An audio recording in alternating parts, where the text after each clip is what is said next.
Um, this afternoon we are having our third session for the day, and basically it is still on the health assessment, and basically we are looking at examination of a toddler.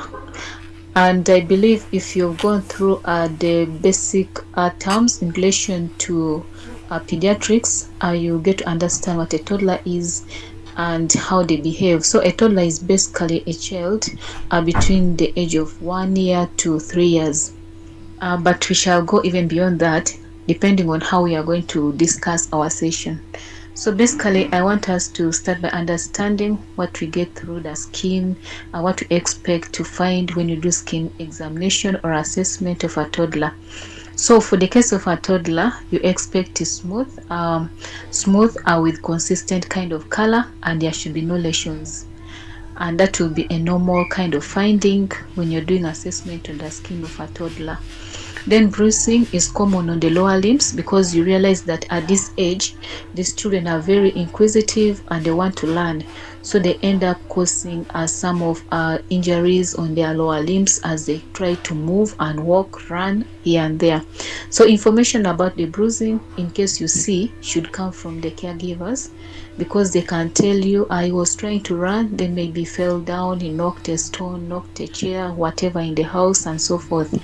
So this information should be collected from basically the caregivers in case you find that the child or this toddler has a bruise in his lower legs or the limbs. The skin tagger should more easily return back to place. And you can check the skin tagger by either causing a pinch, just the same way we test for dehydration, and you'll see that it goes back very fast, and that is the normal skin tagger. But the one that goes back very slowly, we all know it's abnormal and can be an indicative of dehydration. So I want us also to look at the abnormal findings on relating to the skin assessment.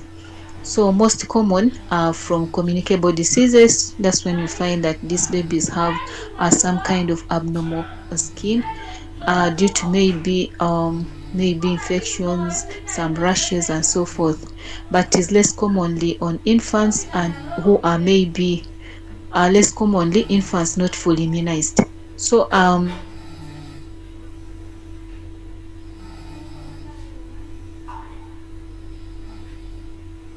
skin diseases, some of them can present with some skin conditions that can be a sign of maybe some of the unimmunized diseases that were supposed to be completed during that period of immunization. So we shall also have to find out the state of their immunization, if they finished all the vaccinations or they did, and then we can start suspecting that maybe this kind of a rash on the skin of this toddler could be a sign of a certain kind of infection or a certain kind of outbreak or a disease. And then bruising is also unusual, and especially if it is in the unusual areas or inconsistent with developmental level is also a concern. So you can suspect some abuse on these babies. Unusual areas can be maybe the child comes and you see there is some bruising in the private area, in his private part or her private part. Then you can start suspecting that maybe this child has been abused in one way or the other. So we should not take it for granted. We need to find out where did this happen, how did this happen, and what is it all about. Then dehydration, more than 3 to 5% of body weight can be seen. So this, if you see this, then you realize that there's a problem on the fluid intake of this baby, or maybe the child is not breastfeeding, or the child is not drinking enough, and so on. So the signs of dehydration can help you also probe more to find out how this baby is actually doing, or the baby has also diarrhea, which can be causing dehydration or even vomiting. So you can go deeper to find out so many of the causes, and you may get one of them might be positive that could have caused a dehydration on this toddler. When you look at the hair and the nails, expected and abnormal findings, so we need to find out how should their hair and the nails look like when it is a normal finding, how does it look like when it is an abnormal finding. So should have very little body or facial hair. The hair should not be so much on the face and on the body. Then the nails should be intact and smooth. They should not be maybe plucked off from the bed, the nail bed, and should not be rough. So they have to be intact and smooth. Then the common problems, there can be alopecia, where there is a falling off of the hair, very little hair on the head and so forth, which is not a good sign. Then nail biting, you can also see if the nails are very short, you can tell, and they end up biting the nails up to even closer to the nail bed, which is not a good habit for them to do, because it can cause problems to their nails and mostly the nail beds. Then cyanosis of the nail bed or nail clubbing, that can be an indication of the cardiac or respiratory disease. So when you assess this toddler and you see that the nails are cyanosed and then also there is clubbing, then you can suspect either he has a cardiac problem, the heart might be having a problem, or he has a challenge with his respiratory system, where maybe there is a respiratory disease. When you look at the head, eyes, ears, nose, and the throat, for the case of the head, the anterior fontanelle should always close by 18 months. When a toddler comes and the fontanelle is still bulging, and yet it was supposed to have maybe stopped pulsating by the age of 18 and is more than 18 months, but is still pulsating, then there is a problem. If it is bulging, then there is also a problem. When there is a big depression, there is also a problem. Maybe I want to say that when there is dehydration, the fontanelle can be also sunken or depressed. When there is an infection, especially like meningitis, the fontanelle can be bulging. So you have to know what are the different signs that can be shown on the fontanelle, and what do you think can be related to. So all that is very important for you as a health worker.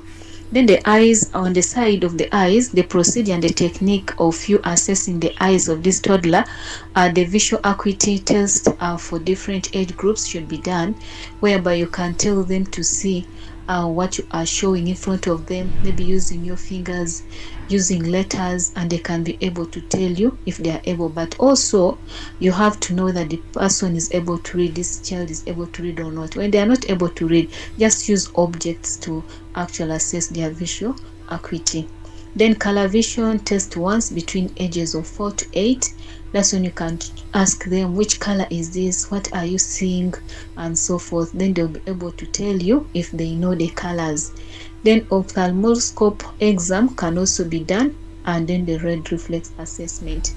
And we talked about using the red light, whereby you put it to actually try to assess what is inside the eyes, and when you reflect, you can be able to tell any kind of defect which is in the pathway of the eyes of this toddler, and you can be able to tell whether there is any growth, any infection, any deformity in relation to the pathway of the eyes of this toddler.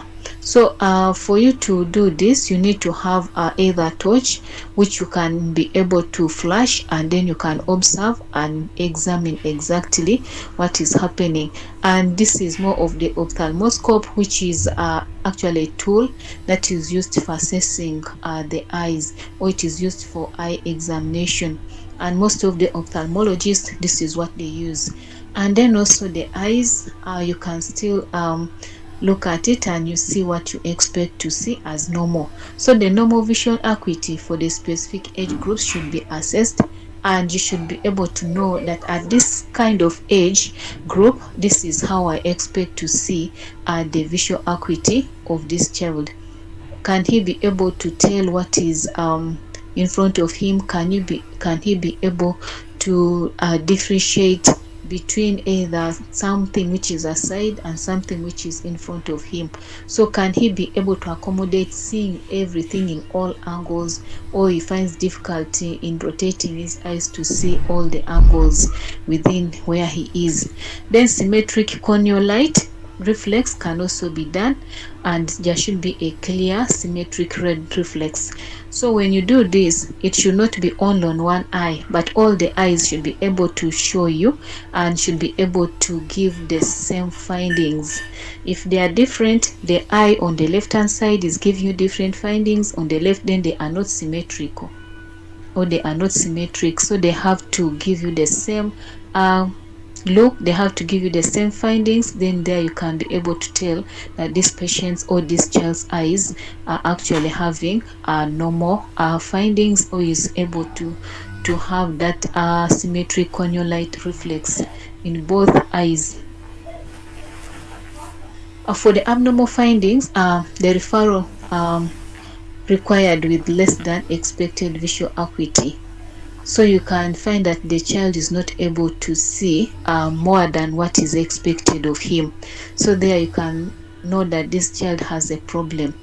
Then this one is just like an abnormality in the eye, the strabismus. That is where the eye is going in different directions. You see, the child is supposed to focus to you and the eyes should be directed towards you, but you realize that this child's eyes are actually looking at an angle. If he's supposed to turn his head on the right hand side, the eyes may not be able to turn that side, but they are looking at a different side on the left hand angle. So you realize this child has this kind of abnormality, which is not also good for the children. And sometimes we see these kids, the eyes are looking in a different side, and you think somebody is seeing there, and yet maybe he's trying to focus ahead of him. Ears are the procedures and techniques for assessing the ears of these toddlers. You assess the child's cooperation first before you start assessing the ears, because they may not be cooperative and you may not be able to assess and find out exactly what you're trying to assess. So the best position for the child during ear assessment should be considered. So when you examine the child's ears, it's not like a big person or an adult. So you have to put this child either in a sitting position, where the mother or the attendant can put him on the chest, and then he puts his head on the opposite side on the chest of the caretaker, and then you see the other ear. Or else you make the child to lie on his back, then he can turn the ear, the head on the side. Then you can be able to access the topmost ear and examine. So if you do this, the child may be able to listen and also accept the instructions. But there are some children who may be very hard to actually give instructions if their caretakers are there. So we encourage that when we are doing these examinations, let's try to involve the caretakers. So the child may be asked to lie on their back with the head turned to the side, or the child's head may also rest against the adult's chest. Then you tell him to turn the head on the other side. But for the case of the older child or the adult, we may make them sit with the heads tilted towards maybe the shoulder, opposite the ear which is being examined. Then you can examine them. So the position also matters. Then defer the ear assessment as the last procedure. So you should prefer to assess the ear last if you're going to do any assessment on this child, because they may not accept you to check them any other part after you have checked their ears. And then also expected findings, same as that of an adult. There are no different findings that you should get from a child that will be different from the ones you get from an adult, unless it is an abnormal findings. But we always expect when they are normal, there should always be the same findings between the child and an adult. And then the abnormal findings, what do we think that we always get from these children?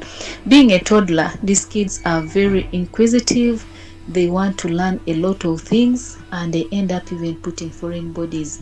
So foreign bodies are common in the ears of these toddlers, and they need to be removed by the help of the ophthalmologic clinical officers and so on.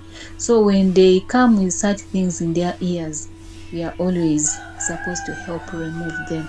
But also the technique of removing them should be accurate so that you don't damage or injure any internal organ or any internal kind of part in the ears. So the behavioral manifestations of hearing impairment can also be presented by these children in case they have a lot of earwax, or they have put a foreign body that has blocked the ear, or the eardrum has been damaged.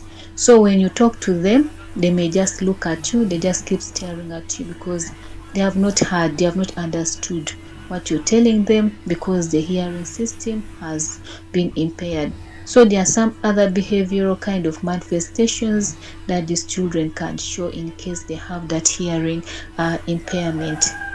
The nose and the mouth, what kind of procedures and techniques do we need to apply when we are examining or assessing the nose and the mouth of the toddler? So you examine the positions for toddlers and young children.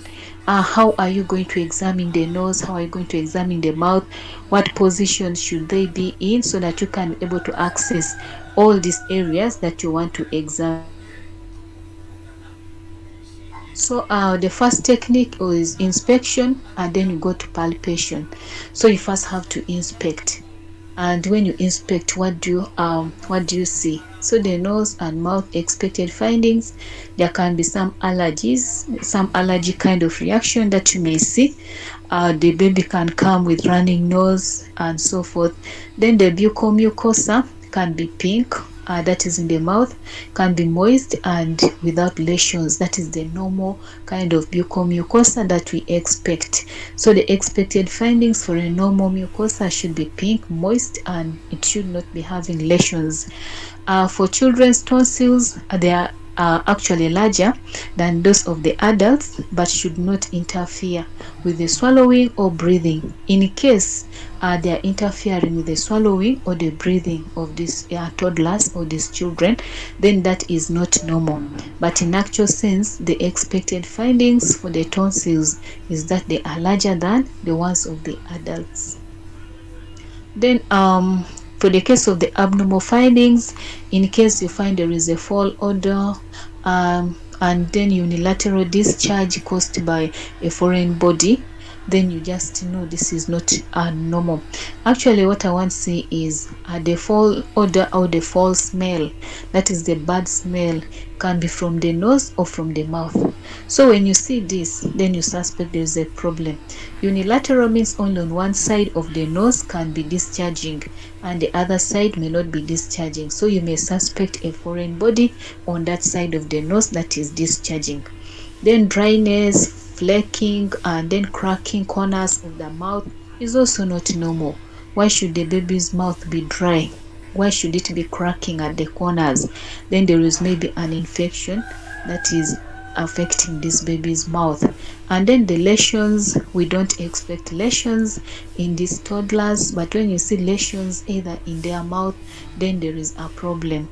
They have the cochlear spots, which is a sign of measles. So the rashes that are caused by measles is called the cochlear spots. So when you see those kind of measles, spots, then you suspect the child could be having measles. Then you can go ahead even and find out the immunization status of this child, and the mother may tell you either he did not complete the immunization or he completed, but the effect of the child who gets measles and he's immunized is not compared to that one who is not immunized. So it's better to immunize so that even if they get, it does not take them so bad in a state that they can take that who was not immunized. So the cochlear spots can help you dig more deeper in relation to the immunization schedules or status of this child. Then also candidiasis, there can be a rash in the mouth of these children, and when you look at the rash, it can be whitish coating along the mucosa of the mouth. So that is also not good. Then you go ahead and find out what is the cause of this rash. Is it low immune compromised? Is it what? And so forth. So this can be an opportunistic infection upon these children if their immunity is actually lowered. Then there can be excessively dry, dehydration or fever on these children. So even this you have to find out, why is the baby having dehydration, or why is the baby having fever, and then you intervene. I want us also to look at the neck. How do you do the assessment of the neck? So the assessment of the neck, the procedures and the techniques are more or less the same as that of the adults. The way you assess the neck is the same way of the adult, is the same way you assess the neck of the toddler. So they may differ, maybe in the thyroid examination. And in the thyroid examination, in most cases, we have to do the testing of the thyroid stimulating hormone to help us detect any abnormalities. So for the case of the adult, you may give someone a sip, and then you put your palm along the throat where the thyroid gland is, and you tell the person to swallow as you're feeling the movement of the thyroid gland. But for the children, this may not be possible, and that's why we say we have to test for the presence of the thyroid stimulating hormone, and this will help us actually to detect any abnormalities in relation to the thyroid gland. When you look at the nose and the mouth, still we have some expected findings in relation to the neck. And for the case of the neck, we have the lymph nodes, and the lymph nodes should be up to 3 millimeters, and they should be mobile and non-tender. So when the child has these lymph nodes around the neck and you try to palpate them, they should be mobile and they should be non-tender. They should not be having a sign of pain. So when there is pain, then that is something else. And they should be shorter in the description of small, firm, and mobile nodes occurring as a normal variation in children. So this is how for them their nodes have to present. In case of a child and you have done neck examination, you expect those findings. They should be firm, mobile, and they should not be of a very different variation, and this could be a normal kind of finding in relation to their lymph nodes. In case of anything that is different from this, then you know that there is a problem with the child's neck in relation to the nodules. Then enlarged post-auricular and hospital nodes in children less than 2 years. So you expect this. So these nodes actually not small, they are big, but there is unexpected size, whereby if it is more than that, then there is a problem with these nodes. Then again, for the case of the abnormal findings in the neck of these children, you also expect tenderness. And I remember I said they can be enlarged or they can be mobile, but they are not supposed to be tender. So for the case of the abnormal ones, you find they are tender, they are fixed, they are not mobile, or they are greater than 1 centimeter, and yet we're saying they are supposed to be less than that. Then also they are enlarged. Tender nodes may also occur with an upper respiratory infection.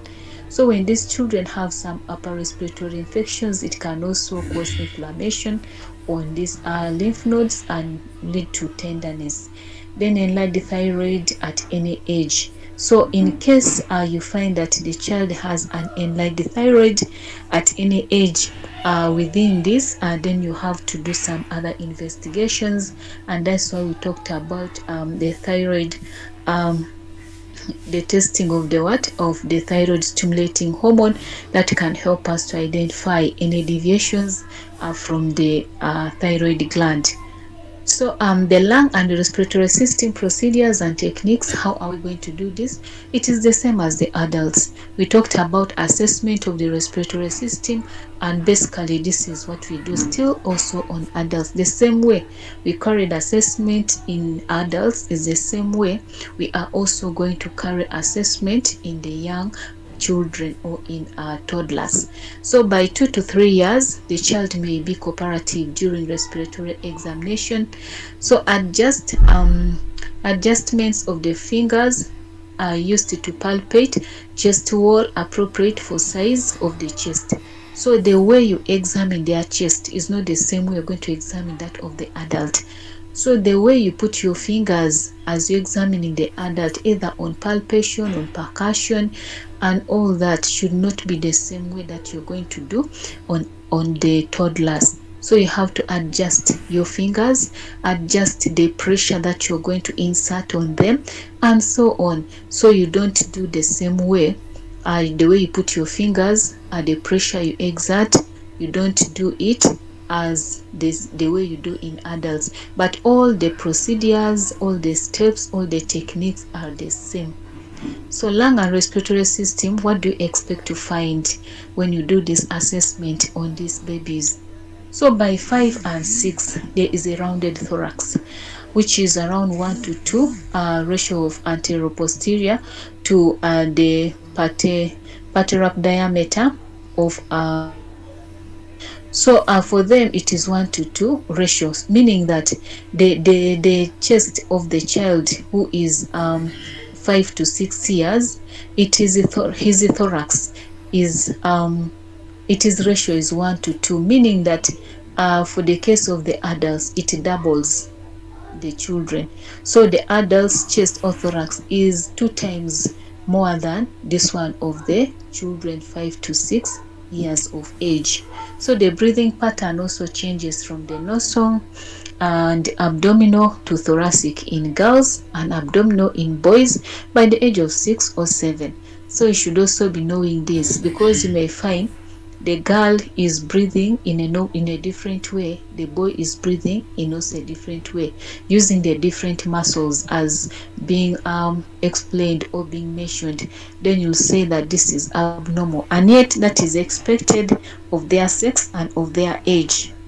For auscultation variation due to muscle development, this can also occur, but we need to know how should it sound when you're doing the auscultation. What do we expect when we are doing the auscultation? But the muscles can also give us a variation in auscultation, which may be a normal one. If we know the normal and the abnormal, then this can help us to know what we're assessing for. The lung and respiratory system, the abnormal findings, we expect the TRR, and then also retractions, and then we can have these adventitious sounds. The adventitious sounds are basically those abnormal sounds that you can hear when someone is breathing, and it can be from either the trachea, it can be from the lungs, it can be from any part of the respiratory system. So when you assess this, you should be able to tell what are the adventitious sounds for. Is it wheezing? And if it is wheezing, what does it mean? Is it crackles? And when it is crackles, is it the fine or rough crackles? What is it? Is it a stridor? And if it is stridor, what is it? If it is grunting, what is it? So these adventitious sounds should be helping us to know exactly what kind of condition the patient is having in relation to the different abnormal sounds. Then rounded chest proportion may indicate significant problems like asthma or cystic fibrosis. When you look at the heart and the peripheral vascular system procedures and techniques, I have to sit on the table or the caregiver's lap for the exam of the heart. So I mean the child should be put on the caregiver's laps, or you can put the child on the table facing you, then you can carry out the assessment. And then for the case of auscultation, you have to auscultate the same areas as that of an adult, so that you can be able to hear the heart sounds, and you'll be able to understand whether they are normal or they are abnormal. So it is the same way you auscultate an adult. Then perform auscultation on the child's skin. So you're going to perform this just on the surface of the skin. So the heart and the peripheral vascular system, what do you expect when you are doing this assessment? So the venous harm in the jugular vein is normal. So when you see this within the jugular vein, then you know it's normal. But if it is in adults, and in most cases it may be unindicative of the heart condition. The child's pulse may normally be high on inspiration and low on expiration. So you should be able to differentiate this and understand why. The heart and the peripheral vascular system abnormal findings can also be shown in case there is any problem with the heart and then the vascular system of the child. So squatting may be a compensatory position for a child. So when a child is squatting, the child may be trying to compensate on something, but it is you now to find out why is this child squatting. So squatting may be a position, a compensatory position for a child with a congenital heart defect. So you find in most cases they are doing the squatting kind of way of sitting, and for you you'll think that is just the way they want, but can be a way that they feel more comfortable for the case of those who have the congenital heart defect. Then cyanosis or pallor also indicates the poor perfusion, which can be a cause of the respiratory or congenital abnormalities within the heart. So the cyanosis you see on these babies, try to find out why. If there is even pallor, try to find out why, because why is this child having pallor, why is this child having cyanosis? Then this can be shown there is a poor perfusion on those different areas where you're seeing cyanosis, and what could be the cause of the poor perfusion. Then labored inspirations suggest a cardiovascular problem. So the baby is trying to, or the child is trying to breathe, but he's feeling difficulty in breathing because the heart and other vascular parts are affected, the blood vessels and so forth. So this child may find difficulty in breathing, and also the respiratory system might be having problems, but the cardiovascular system actually helps in pumping the oxygenated blood to distribute to the different vital organs and other areas. So when there is insufficiency and poor perfusion, then the child will have that labored respirations, trying to compensate and trying to increase the saturation to those different areas. So when you see the child is having this, then you know there is a problem. For the case of the abdomen and GI procedures and techniques on assessment for children, it is also the same as that of adults and may resist because of tickliness. So these children, when you try to examine their abdomen, they may feel you're tickling them, or you're just wanting to play with them, and yet you are carrying out an assessment. But the same techniques, the same procedures that you take when you are doing assessment on adults is the same way that you're going to also do it in the children. So for the abdomen and GI expected findings, what do we expect in a normal child when you're doing the abdominal assessment? For the case of the toddlers, they have a rounded or a potbelly kind of abdomen while standing and lying down. So when you tell them to lie down on their back, you realize they have that kind of potbelly, which is not for us the adults. Then school age children show the same rounded appearance until 13 when standing. So from the age of 6 years to about 13, they have the same kind of shape of the abdomen. Then umbilical hernia is also a common variation in children, more in African children. So some of them can be showing this, which might be an indication of the hernias that could have occurred in these children, and when they grow up, some of them can show much more defect and can show much more symptoms whereby they experience a lot of pain. But some of them, when they grow, they outgrow it, but some of them, as they grow, it also keeps increasing.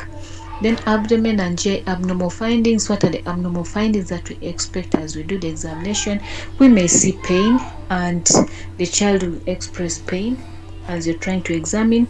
Then there can be generalized distension. The abdomen can be distended, which may be an indication of a problem inside the abdomen, maybe in relation to the different organs in the abdomen. Then hernias past the school age. For the ones who are past the school age, they may develop some hernias, and when you examine them, you can get the umbilical hernia, which has maybe persisted, and that one may need some intervention. Then liver or spleen enlargement, when you see the abdomen is grossly enlarged, then suspect any kind of abnormal growth or development or distension, swelling and so forth of any internal organs, and the suspected ones are majorly the liver and the spleen enlargement. When you look at the musculoskeletal system, I remember we talked about musculoskeletal system assessment previously. So when you look at this, you have to compare the data with the tables of normal age and sequence or more development. So you have to observe the gait for steadiness. You look at the child and see whether the child is steady when he's standing, or is he staggering, or he's bent on one side.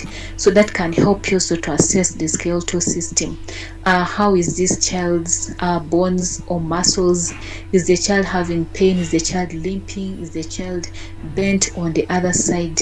And that will tell you something happening on either the lower limbs or the vertebral column and so on. So the back exam begins with the nurse standing behind the child. So when you're examining the back, you should not examine when you're standing in front, but you're supposed to stand on the back so that you can see what is really happening on the back of this child. Then musculoskeletal system, what do we expect when we do this examination as the normal findings for these toddlers? So toddlers have a wide stance and wide waddle gait, and you can see this in the age of 24 to 36 months. So when you look at these children, you realize that their muscles are wider, and when they are lying down, you see around the abdomen, the chest, there's a way it is wider, and their gait is always wider waddled. So you don't expect them to be the same like us. Then the gait should be stronger as the child grows older. So as they are growing, they should also be able to control their gait, and they should be able to control their muscles, and they should be able to actually stand straight, and when they are trying to move anything, they should be able to. So the gait is very important for us to assess in these children. So as they are growing, there should be improvement in their gaits. The gait should not be like when the child is 1 year, but as they are growing, they should be much more stable to control their gait and stand either upright, which is the normal gait. Then no bulges or dimpling along the spine. There should be no bulgings and no dimplings along the spine. Dimpling is like a depression in the spine, so they should not be there, because when they have, it can be an abnormal thing that can maybe be an indicative of a spinal bifida, which is not normal. Then musculoskeletal system assessment in the abnormal findings can also be deviations from the pattern or history, or increasing falls or balance problems. So all this can be indicative of an abnormal finding in the musculoskeletal system. Then asymmetry of shoulders, scapula or iliac crest is also an abnormality. So you can look at the child, one shoulder is up, one shoulder is down. Then you just suspect there is a problem, or the scapula or the iliac crest. So when you see them standing and one side is bent, one side is not, then they are asymmetrical, which is not a normal kind of position for those different sides. So you compare the shoulders, because the person has two shoulders, so look at one and then compare to the other. The scapula, look at one and compare to the other.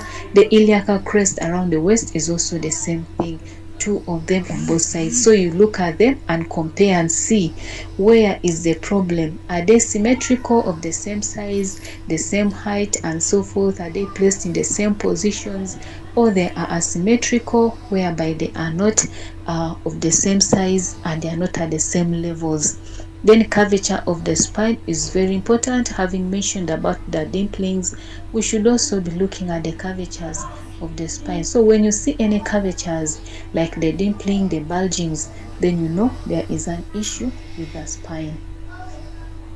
So for the neurological assisting procedures and techniques, it's still the same. You have to do these evaluations just like an adult. Then make a game helps in data collection. You need to know how to collect the data. Look at the information that you have got in relation to the neurological system, and this can help you in assessing and also in finding out where the problem is. So observe the child during spontaneous activities. When you see the person doing something, spontaneous activity is something which is not they just trigger somebody and immediately the person starts to do it. If it is walking, look at the way the person is moving. If it is maybe grabbing something, look at the way he's picking it and so forth. Then neurologic system expected. In abnormal findings, we can see they may be the same as that of the adults. When you're assessing the neurological system of the adults and you find some abnormalities, that is the same way that even the children can present when they have those abnormalities. So the soft neurologic signs may be normal in young children, but signs should also disappear as the child matures. So some of these signs which may present during the young age should not continue. If a child is not able to grasp or to hold something, then at the age of 3 or at the age of 2, then at the age of 5, this child should be able to grasp and hold something strongly. Not again like you give, he cannot handle, he cannot grasp, and if he holds, it falls down, then there is a problem. So abnormal findings are just the same as that of the adults, and we did a neurological assessment, that is the nervous system assessment, and these findings are just the same as that of adults in relation to the children. For the case of the breast, we expect some of the abnormal findings and the normal findings. So the nipples are normally located slightly lateral to the mid-clavicular line between the fourth and the fifth rib. So if they are not in that position, then that is abnormal. Then prepubescent kind of child should have a flat nipple surrounded by a slightly darker pigmented areola, and this one will be the normal one. In case there is anything that is not like that, then you know there is a problem. Then around the age of 8, breast should actually show this kind of budding. Budding is like you find when you touch, they are hard and they have formed something round on the chest. That is the budding. So around that age of 8, they start showing those signs of formation of the breasts, now starting to be in like a puberty, that is prepubertal kind of age, where these kids now start showing signs of adolescence. Then reproductive system and perineal female examination. When you're examining a female child, what are you going to do? So female examination, what you expect, and then also the abnormal findings that you expect. So you have to inspect first as one of the techniques. So you inspect the external genitalia. So when you're looking at this external genitalia, what do you expect? Check for intactness and without abnormalities. So when you're looking at the genitalia, just inspecting it, you're going to observe, is it intact or there is some kind of maybe a cut and so forth, and there should be no abnormality. That's why we need to know how does the female genital system or the genital organ look externally, so that we can be able to differentiate in case there is any abnormal thing that has happened, either growth or there is trauma and so forth. Then the internal examination in prepubertal girls is not also indicated. So we don't really do this. The internal examination, it's not possible to do it in case of the prepubertal kind of age, but in most cases we just see the signs that can appear, for example that one of the breast, and when you see this young ones getting those pubertal kind of buddings on their breast, then you know there is maybe a normal development internally. So by 4 to 6, time spent reassuring the child of the procedure, and also requires only touching the outside. So you realize that at this age, most of them are very inquisitive and they do not want to be touched. So when you touch them, you first have to start reassuring them, I'm going to do this, why I'm doing this, it's such and such a thing, and it is because of this, and it is to help you, and that's when they can accept. But if you just go ahead and you just tell them, I want to examine you, or you don't even say, I want to examine you, you just start touching these children, they will start getting scared, and they may not allow you to continue with the examinations, and you have to examine only the external parts. Don't go more than that. And that is basically for the females. Now when you look at the male examination, we had those that we expect as the signs, and then there are those that have normal findings that we don't expect. So the examination is the same as an infant. When you're examining, you need to do the same examination techniques, just like as you examine the infant. So by 3 to 4, and the foreskin can be retracted easily. In case it doesn't, then there is a problem. So if the scrotum remains small, flat, and underdeveloped, then there is also a problem. So you have to know that the scrotum has to the skin has to be retracted easily, and also you should know that the scrotum should remain flat, and should not remain flat, and it should always keep growing with the age, because if it doesn't, then now you'll realize that this baby has a problem, and it can be due to undescended testes. In case it remains flat and underdeveloped, whereby you touch the scrotum, you don't feel anything, it is small compared to his age, then there is a problem. Then the parietal examination, the perineal examination, basically in the perineal examination, there are those that you expect as your findings, and there are those that might be abnormal. So when you examine the perineal region, you have to do it just the same way you examine the others. There is no big difference. So the prostate in a small child is not palpable. So when you're examining the child and you look at the prostate, it should not be palpable. Then variations based on the developmental maturity. So the variations depend on the age of the child. So you look at the age of an individual and you relate it to any kind of normal development that you expect for that age. In case you examine and you see that this is not what I expect around this age, then you know that this is abnormal. So you relate according to the developmental maturities of the individual that you are assessing.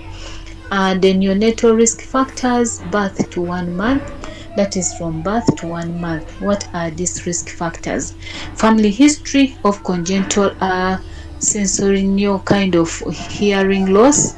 You can find out some people have this as a familial kind of problem, so you find you need to have the family history in relation to these congenital abnormalities. Then in utero infections associated with this child, you may ask during the time when the mother was pregnant, what could have happened, and she will tell you, I had some infections. Can be a viral infection causing the herpes, can be syphilis, rubella, cytomegalovirus, or toxoplasmosis. So all these conditions can affect the development of this baby, and when they deliver them, some of them can have impaired hearing abilities and other connections into their different senses. Then low Apgar scores at birth are 0 to 3 at 5 minutes, 0 to 6 at 10 minutes. Actually, we don't have 0 to 3, but what I want to say is 1 or 3 in 1 minute is actually very, very bad Apgar score. When you say 0, then this baby is dead.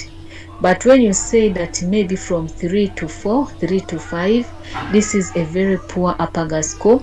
And we always start resuscitating these babies from below 7 Apgar score of 7, uh, below 7, then we know that this child is having a very poor Apgar score. This child needs resuscitation. This child needs a lot of attention within the first golden minute. If not intervened, we may lose them. So at this time, I want to say that any child with a very poor Apgar score below 6, below 7, from 6 to 3 is always a very bad Apgar score, which may affect the development of these children.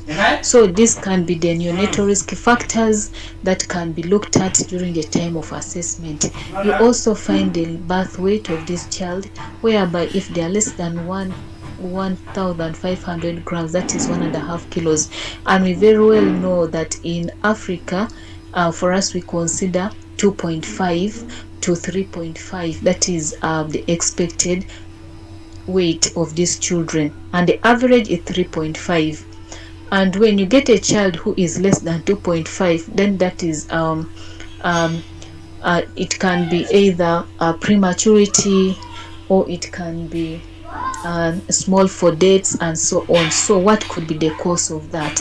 So the causes of these babies having this low birth weight could be either infections that could have contributed to premature delivery, and prematurity alone also is a problem that can affect most of our newborns. Then respiratory distress at birth, or need for mechanical ventilation for more than 10 days.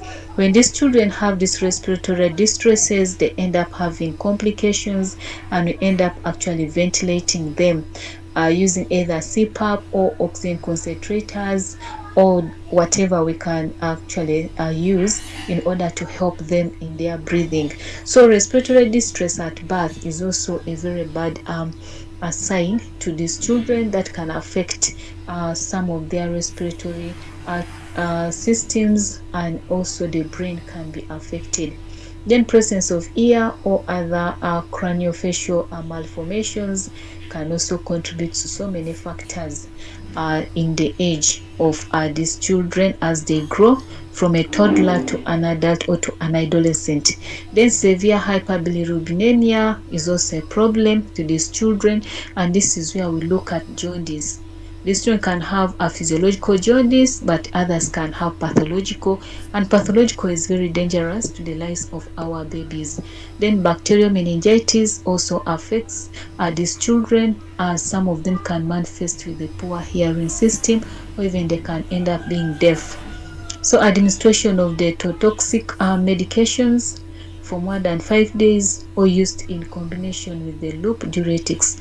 So this one is also not a good issue, thing to our children, and can cause a risk factor to these children in the long run. So infants continue from 1 to 24 months. So any of the neonatal risk factors listed previously can be also affecting this at 1 to 24 months. And then also, that is 1 year to 2 years.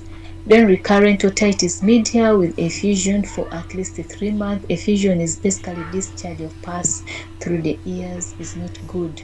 Then infections associated with this kind of meningitis, mumps, and measles. So when a child is born and the child ends up with meningitis, it is a very bad condition that can affect the nervous system. The child may have mumps, it's also not good. Measles is also not good, and these are some of the immunizable diseases.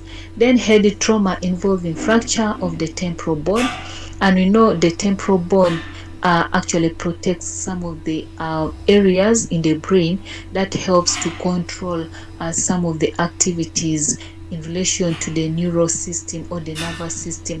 So when it is affected, that means most of the activities will not be coordinated. So head injury can affect the nervous system, and some activities will be delayed or will be completely hindered. Otitis media risk factors are basically the age. It's at the peak of incidence, 6 to 12 years, month. Children of 6 to 12 months are likely to have this condition of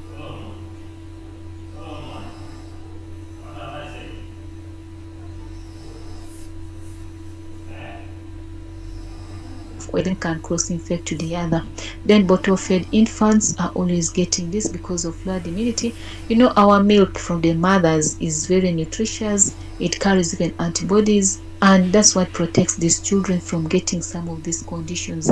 But now when we do bottle feeding, maybe we are giving them even a different kind of milk which is not actually from the mothers, then to end up predisposing them to lowered immunity and other infections. Then use of the pacifiers also is another condition, other risk factor that can cause otitis media. And then poor air quality, exposure to tobacco smoke and air pollution. Many times people smoke anyhow in the exposure and they don't know that this can affect other people. And then also the air pollution of different made than machines, even cars. People drive very old cars in the towns and so forth. So what they emit out pollutes the environment, and we end up inhaling that air, and this can affect us. So on examination of adolescents, what do we do? So for examining an adolescent, it is just the same sequence as adults. Ask if the teen wants parent in the room. Before you start examining them, ask them whether their parents can accompany them or their caretakers they have come with can be there when you're examining. Ensure privacy and encourage assume responsibility for their care. So encourage them and reassure them, tell them that they are responsible for any services that can be offered to them, and let them take part in it. So when you look at the hair, skin and the nails, we have to look at the maturational kind of changes, what occurs during the time of an adult in these different areas of their skin, the hair and the nails. And also other body hair development may make the exam more sensitive than child or adult. So for these adolescents, you have to handle them very critically, and you have to take them in a very special manner, and also you have to reassure and ensure that they have their privacy, so that they will be able to give the information and help you access the different areas that you need to assess. Provide adequate privacy and sensitivity to patients' concerns during the examination. I've already hinted on that. Skin expected findings. What do you expect to find on the skin of an adolescent? The child to adolescent skin has adult characteristics, whereby they start now having those hairs on the skin and so forth in the different sensitive areas. And then also increased perspiration, oiliness, arching secondary to increased sebaceous gland activity. So they develop pimples, that is the arching, and their skins become more moist because the sebaceous glands are actually very active, producing some of these substances which are oily. So when you look at them, you find somebody's skin is always moist, and they have that kind of either pimples, showing that someone is at the age of maturing to an adult. So when you look at the abnormal findings in the skin, you find the arching appears as early as 7 to 8 years, which is not normal. They are not supposed to appear at that age, but when a child starts this, then the child is having early maturity. So peaks in adolescent at approximately 16 years of age. So they should start maybe around 13 years, but 7 to 8 is not normal. And this is actually something that should be taken seriously, because we have gotten children of 8 years getting pregnant because they start maturing as early as this age. Then can also appear on the face, prevalent on chest, back and the shoulders. So you have ever seen these adults, these adolescents, sometimes they want to put on a vest, but they see the chest is all rough because of the arching, and also the shoulders, you find they have black spots and they feel out of place. Some of them may even fear to put on those short-sleeved kind of clothes, but others they can still put on, and usually you see there are black spots in relation to the archings. Instead of from the face, they come to the chest, back and the shoulders. Then blackheads are open comedones, or white heads, that is closed comedones. So you find them within the chest and also on the face. Then pustules or cysts, they are not also normal. This one people like calling them abscess. So they can come in any site, either in the armpits, and they cause discomfort to these adolescents, which is not good. Then inflamed lesions of arching can be mild or severe. Inflamed, I find a pimple, but sometimes when they end up trying to squeeze it, it becomes inflamed, and it is not a good sign. Some of them may end up even becoming much bigger and affect a larger area of their faces, so it's not good. Painful and can be a concern due to appearance, as some of them will feel so bad, so disturbed, because the thing is painful, and also it is looking like it's affecting their beauty and their appearance. So this can cause discomfort to most of the adolescents. Hair and nails, what do we expect, and what are the abnormal findings that we always get? So the presence and characteristics of the facial hair in males and body hair in males, and then also females, change significantly throughout adolescence. So this hair comes, for the case of male, you know where the hair comes in, even in the case of female, and that one is expected of them at that age. Then some of the expected findings are just the same as those of the adults at this age of an adolescent. When you look at the reproductive system on the side of female examination, you have to give the patient also the choice to be examined alone. Don't examine two people at the same time. They will not actually accept, because they feel their privacy is not provided, and also confidentiality is not assured, and they may refuse you to examine them. So you have to ensure that there is privacy and there is confidentiality of the information and the findings of their examinations. Then also establish a relationship and matter of fact manner of the exam is essential. So you have that kind of a rapport. You have to engage them, tell them what you're going to do, create a relationship between you and these adolescents or these females. When a woman comes to you for examination, they are suspicious, especially if you're a man. So when you are going to examine them in relation to the reproductive system, try to have that kind of relationship with them, try to tell them the facts about what you're going to do, and also make sure that their privacy is ensured. And if they do not want you to examine them alone and they have come with someone, allow that person to be there as you are examining, or else have a female other health worker if you're male, so that they can have that confidence when they're there and you're examining, you will not do anything to them. So this is very paramount in case you're examining the woman, anything in relation to the reproductive system. Reassure the patient that changes are normal. So when other changes come in, like the hairs in those private areas, as you examine them, tell them that this is normal in relation to your age and the age more that you are going to get in years to come. And then mirror can help instruction, since some patients are interested in their own bodies. So they can use a mirror to see what is happening. And some of them can see the hair has grown in different areas, the breasts are developed, and so forth, and the hips have grown for the case of ladies. For the case of men, the voice has deepened, the chest has broadened, and they can be able to see it by themselves. Position and technique of external genitalia is the same as that of the adult. If you're going to examine the genitalia of a female who is an adolescent, it is the same way you're going to, or you have ever examined the genitalia, the external genitalia of an adult. So pelvic exam performed at the beginning age of 21, or when patient has signs of genital or vaginal irritations.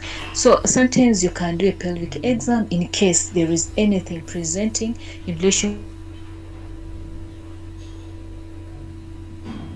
to maybe the adult, and you'll be able to find out if there is any problem, then you can be able to attend to them. So in most cases, it doesn't mean that you have to just look at these people, but we have to keep advising them, we have to keep encouraging them, we have to keep telling them exactly what is happening in their bodies. So when we keep advising them as we examine them, then they will also be having that confidence in what we are talking to them and the advice we are giving them, and this will help us in managing some of their concerns, in managing some of their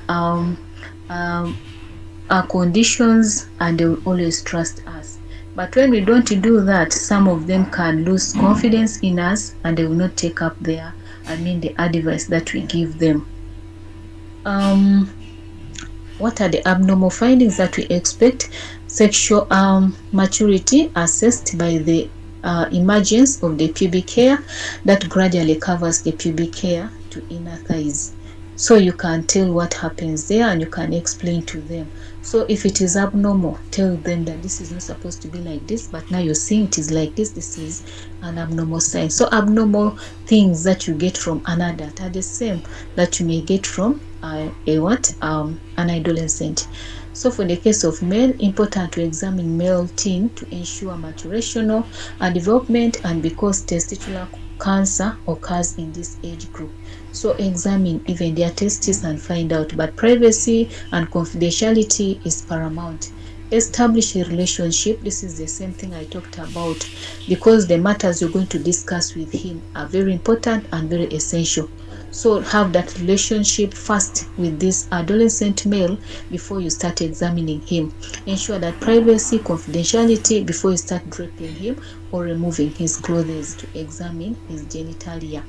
And then defer the exam as the last procedure. You should always do that as the last procedure after you've done other things. Otherwise, you may fail to do other examinations if you start from there.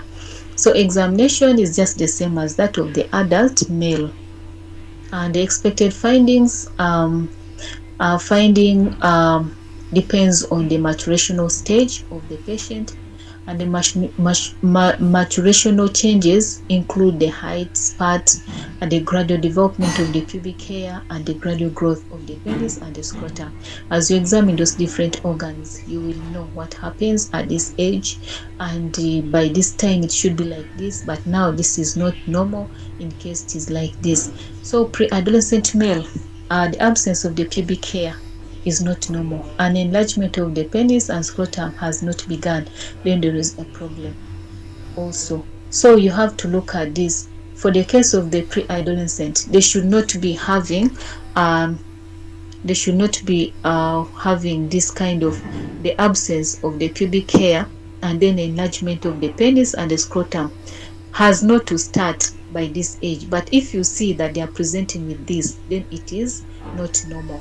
Then the first signs of maturity, long straight pubic hair has to start, and then the first enlargement of the penis, and then enlargement of the testes and the scrotum with darkening skin. So when you look at all this that you have assessed from this young adolescent, you have to tell him that this is normal, this is expected like this. In case this is not there, then you are not growing. But when you see this, then you know you are now growing, tending to be a man.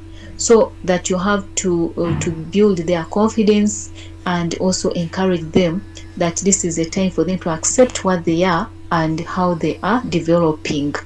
For the case of the abnormal, the testicular pain or masses should not be there. But if you see that these pains are there on the testes and they are masses, then it is not something good. Then the varicocele should also not be there. And then the signs suggestive of STDs are also signs of abnormal kind of sign. So they should not be there. But when you see this, then you know this is abnormal. Either the adolescent has got an STD if he has been engaged in sexual activities, and you have to do more investigations, identify what the STD is, and see how to help the adolescent. Then perineal exam, you have to do the rectal exam only performed unless symptoms are present. So you can do only this if you're seeing there are symptoms that can be related to either a problem in the perineal area. Then prostate exam, not routine. Not every adolescent who is a male is supposed to be examined the prostate. But if performed, it should be the same as that of the adult.